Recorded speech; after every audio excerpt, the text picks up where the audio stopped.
I am lecturer in history, DDE, Annamalai University. I have chosen the topic for discussion, thesis engineering in historical research. Dear students, let us discuss about thesis engineering in historical research. Ours is an age of intense research. Nowadays, young budding scholars hectically indulged in research activities.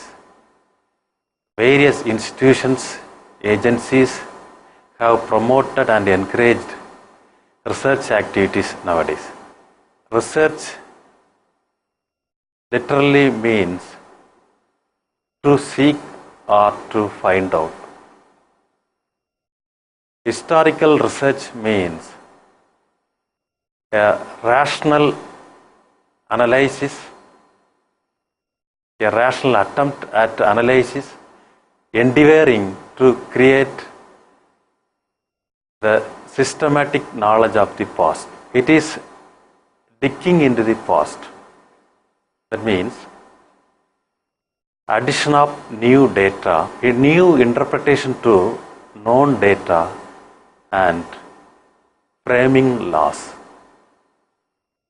Addition of new data, that is, if a researcher who involves in research, automatically he adds more data to the existing pool of knowledge. Then new interpretation to known data. Yes, it's a duty of a researcher, one who involves in doing research, automatically who contributes much to tries to give new interpretation to history, new interpretation on known data. That is very important thing. Then the next one is framing laws. Yes, whenever the research scholar involved in research, he tries to create new laws, new philosophies in history. That is framing new laws. Then historical research is a very essential one. Research should help the researcher to find out the truth about the subject researched upon. A writing of a researcher might take a shape of a thesis.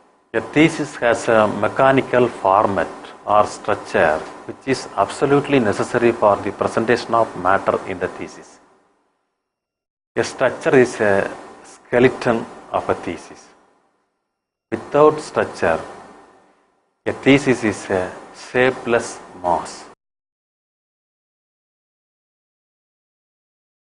Thesis engineering or mechanics of thesis writing deals with the art of constructing a thesis. Generally, the mechanical format of a thesis consists of three parts. One is the preliminaries, and the second one is the text, and the third one is the reference material. Yes, let us take these individual items in a detailed study. Yes, first one is preliminaries. Preliminary contains title page, statement of the candidate, certificate of the supervisor, acknowledgement, table of contents. Yes, we can discuss about the title page. In the title page, the following information is to be furnished. First one is title of a thesis. Title of a thesis should be self-explanatory as far as possible and should capable of defining a specific area of research. That is more important. A title should have subject and its direct object and should have the periodization, period. Then second thing is to which university the researcher going to submit the thesis. Then third format is degree for which the researcher going to submit the thesis, and in what subject he is submitting the thesis also should be mentioned, and name of the candidate, name and address of the department and institution where the researcher is going to submit the thesis. Year and date of submission of thesis also should be mentioned. Take for example, I will show one model.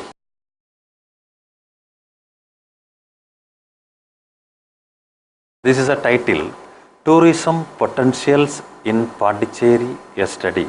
Dissertation submitted to Annamalai University in partial fulfillment of the requirements of the degree of Master of Philosophy in History by name K. Anita with the enrollment number. Then History Wing, Directorate of Distance Education, Annamalai University, Annamalai Nagar, 608002, 2005. Then next thing is statement of the candidate. Yes, the candidate should give a letter of undertaking in the thesis.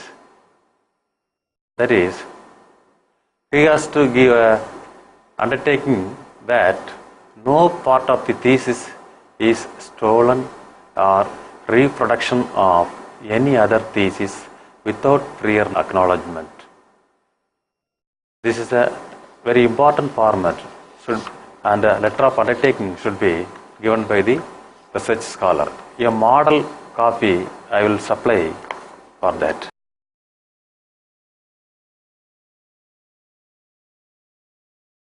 Name of the candidate, K. Anita, research scholar, History Wing, DDE, Annamalai University. Title, Statement of the Candidate. I hereby declare that the dissertation entitled Tourism Potentials in Pondicherry, a Study, submitted for the degree of Master of Philosophy in History, is my original work, and the dissertation has not formed the basis for the award of any degree, diploma, associateship, fellowship, or similar other titles. It has not been submitted to any other university or institution for the award of any degree or diploma. Signature of the scholar. Next format is certificate by the supervisor or the guide.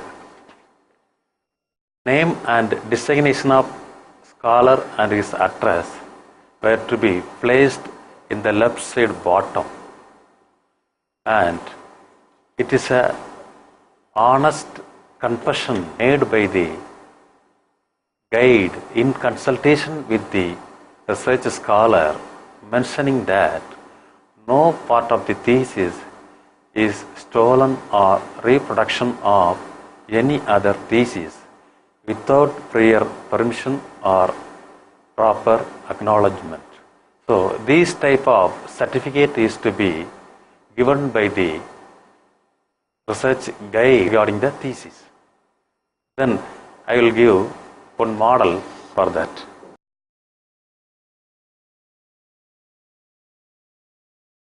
Yes, name of the guide, Dr. P. J. Balakrishnan, lecturer in history, History Wing, DDE, Annamalai University. Certificate of the guide.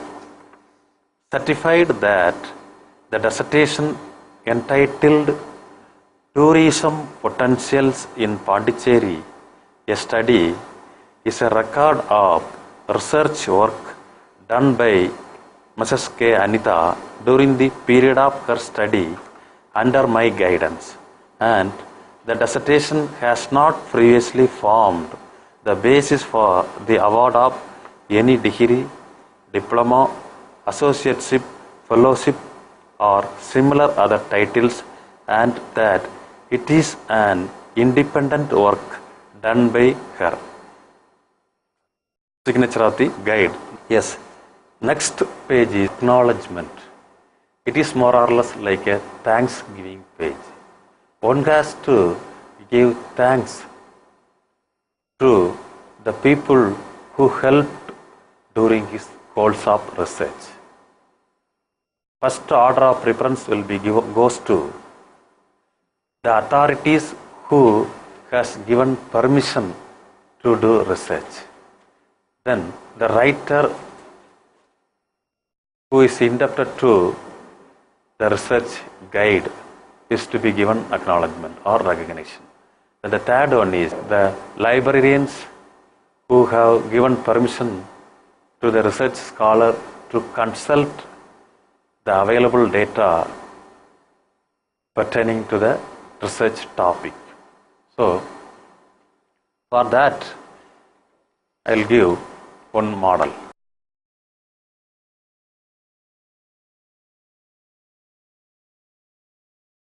This is a page of acknowledgement. It is my pleasure to express my sincere thanks to Professor Dr. S.P. Nageswara Rao, MPA, PhD, Director, Directorate of Distance Education, Annamalai University, for permitting me to pursue research in history.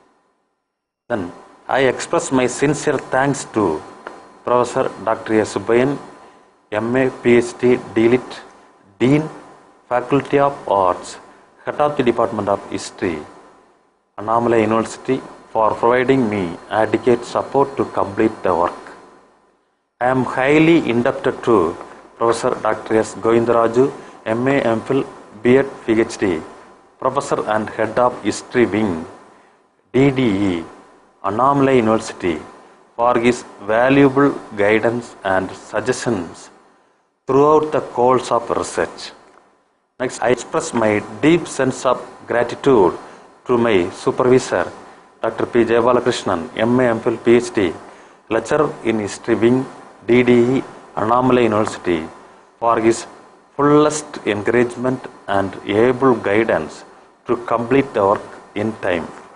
Finally, I thank the librarian, University Library, and the authority of University for their help for accomplishing this great venture. Next item in the table, in the preliminaries, is the table of contents. The table of contents, sometimes headed simply contents, lists all parts of the thesis except title page, certificate of approval, and dedication. It contains introduction, chapters, subsections, conclusion, bibliography, and appendix. Page numbers in the table of contents should be given in Arabic numerals. List of tables and illustrations should be given in Roman numerals. The purpose of a table of contents is to provide a writing outline. It is an critical analysis of, it's an analytical overview of the material included in the thesis with the sequence of presentation. Yes, for that I will show one model, content page model.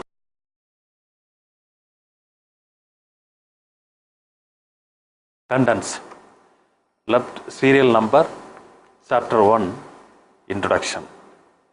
Chapter 2, Pondicherry through the ages.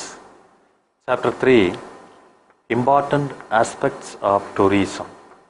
Chapter 4, Tourist attractive centers in Pondicherry. Chapter 5, Tourist festivals, transport and accommodation in Pondicherry. Chapter 6, Conclusion. Then conclusion will be followed by bibliography and appendices. So these are the items should be included in the content page. The text. The text is a blood and blush of a thesis. The text is a most important part, and therefore the researcher should devote his important or much attention to a careful presentation of a thesis. The text falls into three important items. One is introduction, Another one is main body of the thesis, and the third one is conclusion. Let us study introduction in detail. Yes, introduction should have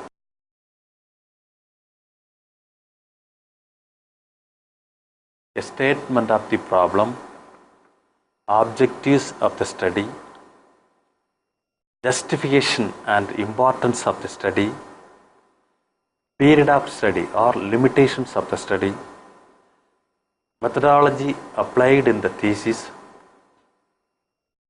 critical review of previous researchers in that field, review of literature, and chapterization. These are the important organs should be included in the chapter page, in the introduction page. Yes, introduction. Introduction is definitely critical, and it gives a flying start of the thesis. Introduction should be written with considerable care with two important aims. One is introduction should introduce a problem in a suitable content, and it should attract the reader's interest. That is more important. There is a type of presentation in the introduction. Then it should deal with nature and scope of a researcher's findings. The writer makes a clear statement of problem, adding explanations of the concepts. The introduction should have the following points. Introductory point: state a lucid, complete, concise statement of problem being investigated. That is, a researcher has to give a clear-cut statement of problem about the topic who was chosen for research. What was the topic, what was the issue he is going to do research on the very same title. That problematic statement should be given in a clear-cut manner. Then, second thing is objectives of the study. What the researcher aimed to achieve, the objective on the particular title, that should be mentioned. What he aimed to achieve in the title should be clearly indicated. Then the third important thing is justification for the study or importance of study. One has to make its importance.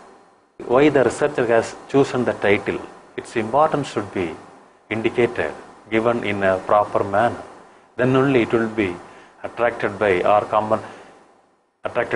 researchers or the readers. Period of study. Period of study is also very important. There is limitations of the study. The researcher has to limit the period. From which period to which period the researcher is indulged in research. That is to be clearly mentioned. Then the next thing is methodology applied in the thesis. What was the historical research methodology which was applied in writing the thesis is to be mentioned. Normally in historical research, the researchers will follow descriptive and analytical method of research. If it is people-oriented research, the researcher has collected data from the people or oral informations. He has to be presented the matter in a oral form through informants. That is people-oriented research methodology or people-oriented research study. Next one is critical review of previous researchers in that field. What and all the young budding scholars or earlier researchers who did research in that field should be critically analyzed, and how he differs from the earlier point of view. How the present modern researcher deviates from the earlier established point of view. He has to give a clear justification and clear fact out of his findings. That is also very important. Then the next thing is sources of data. What are the primary sources which are consulted to write the thesis is to be indicated or mentioned. And what are the secondary sources which are consulted by the researcher on the very same title is to be mentioned in the introduction. The last one is chapterization. In the chapterization, a researcher has to mention about the valuable, important nutshell points of the chapters which are presented in the body of the thesis. These are the important formats of introduction. Next part of the text is main body of the thesis.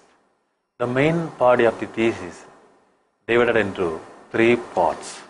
One is the boost, another one is the demonstration, and the third one is conclusion. The boost is that in which the writer proceeds to magnify the discovery of his findings. The boost is followed by demonstration, in which the writer has to explain his discovery in a simple manner. Each chapter should be preceded by a brief summary of what it contains. It should contain classified data and running description of narratives. A researcher has to bear in mind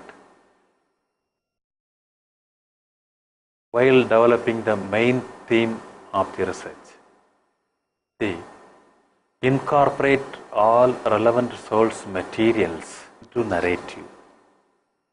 Substantiate findings. Every chapter, every sentence should be rests on its evidence.